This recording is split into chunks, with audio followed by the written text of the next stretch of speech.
Dito sa video na ito ay tatalakayin ko kung paano mo mapapa-register ang report of marriage mo sa Philippine Embassy dito sa Kuwait if nagpakasal kayo sa court ng asawa mo. Unang-una sa lahat, kailangan mong ipa-certify ang marriage certificate mo sa Foreign Affairs at ipa-translate mo ito into English. Ito ang first na requirements sa pagpapa-register ng marriage sa embassy. At pagkatapos nito ay pwede ka nang mag-download ng report of marriage form. Makikita ito sa Philippine Embassy website.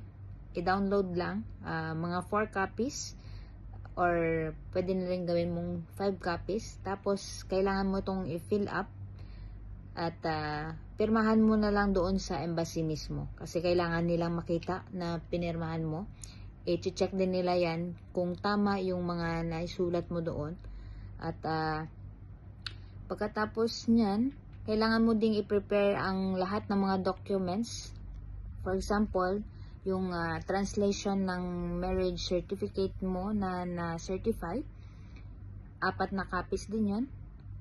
4 na copies ng form na finilapan mo. 4 na copies ng passport ng husband tsaka wife.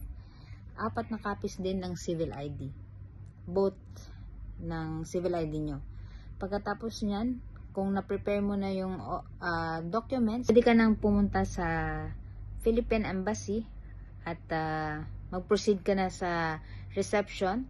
Sabihin mo lang na for report of marriage, tapos bibigyan ka na ng numero, tapos proceed ka na din ng second floor.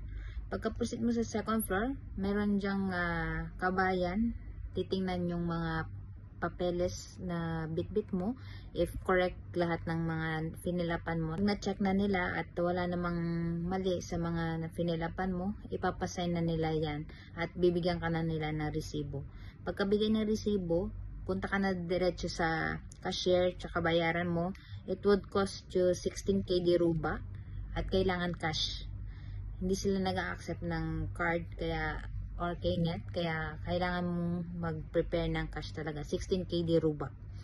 At pagkatapos nun, ang releasing ng report of marriage mo, it would take 6 months sa releasing ng report of marriage mo. Machi-check mo yon sa PSA. So, yun lang yung mga kailangan mo i-process para sa report of marriage. So, ayun lang guys. I hope na nakatulong itong maikling video ko. At kung may gusto pa kayong matutunan or malaman, mag-comment lang sa baba. At gagawan ko ng video para sa inyo. Yun lang at magkita-kita ulit tayo sa susunod na video.